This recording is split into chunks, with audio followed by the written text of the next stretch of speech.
Madaragdagan pa ang sagot na gastos ng PhilHealth para sa mga miyembro nilang Hi guys, ako si John, 14 years kidney transplant. Ito nga't nabasa natin dito at napanood natin yung good news about sa mga nagdadialysis dyan na from 4,000 pesos naging 6,350 per session na yung package na makukuha nila. I think mga 2 months or 3 months nagtaas sila ng 4,000. Tapos ito na naman ulit, taas na naman yan. Pero bago yon, as a kidney transplant, syempre kailangan natin uminom ng gamot dahil alas 7 na po ng gabi.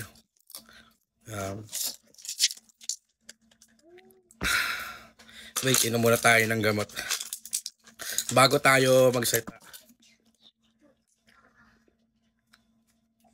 Hindi kasi pwedeng mag-miss ako ng alas 7. Anyway, good news to para sa akin. Even though I'm a kidney transplant na for 14 years, still good news to para sa akin kasi yung mga kapwa ko dialysis patients before, magkakaroon sila ng another benefits. Though kahit kidney transplant ako, isa ako sa mga natutuwa. Masaya ako yung napanood ko to sa GMA News. Sobrang saya ko kasi marami akong kaibigan na dialysis patients. Ultimo presidente ng Dialysis PHA, kaibigan ko rin po. Para sa akin, isa na ako sa pinakamasaya as a kidney transplant. Anyway, kasi ang buhay kasi ng dialysis patient, sa mga hindi po nakakaalam, sobrang hirap. Halos lahat mararamdaman nila emotionally, physically, financially. Yan, lahat yan mararamdaman nila once na may problema ka sa chronic kidney disease and once na nagdadialysis ka. Hindi lang po yung pasyente ang maapektuhan. Palagi ko sinasabi na buong pamilya ay maapektuhan po. Once na isang member ng family ay may problema sa kidney, once na isang family ay nagdadialysis, actually buong pamilya ang may problema doon. Anyway, yung mga ganitong benefits ay malaking bagay sa mga nagdadialysis. Imagine yung pera na gagastos nila dyan, pwede na nilang gamitin panggamot, pangkain. Kaya sobrang happy ako. Kaya para sa akin, malaking bagay to para sa mga nagdadialysis. And i-share ko lang din po sa inyo as a kidney transplant. Ito po yung mga gamot na binibili ko ng cash.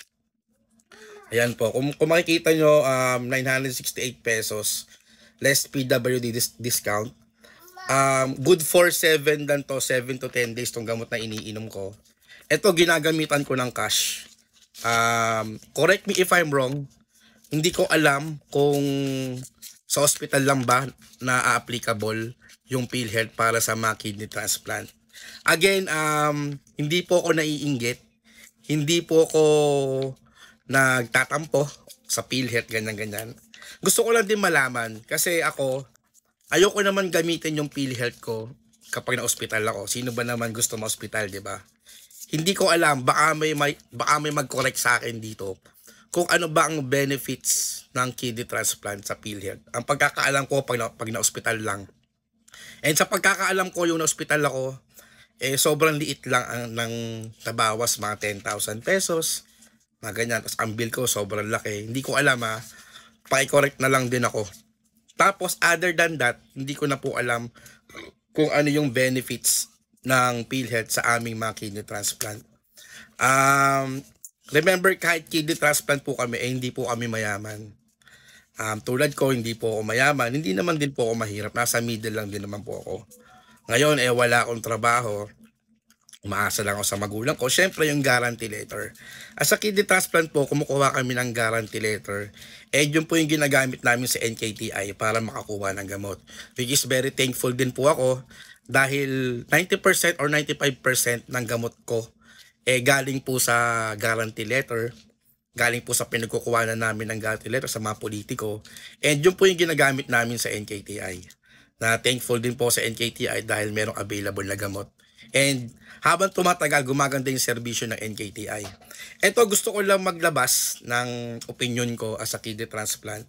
Sana lang may time na yung binibili namin gamot tulad nito, sana masubsidize ng gobyerno. Actually, sobrang mahal talaga ng mga gamot. Kahit generic pa, kahit ano pang brand dyan, kahit branded generic, hindi naman nagkakalayo yung iba. Mahal po talaga.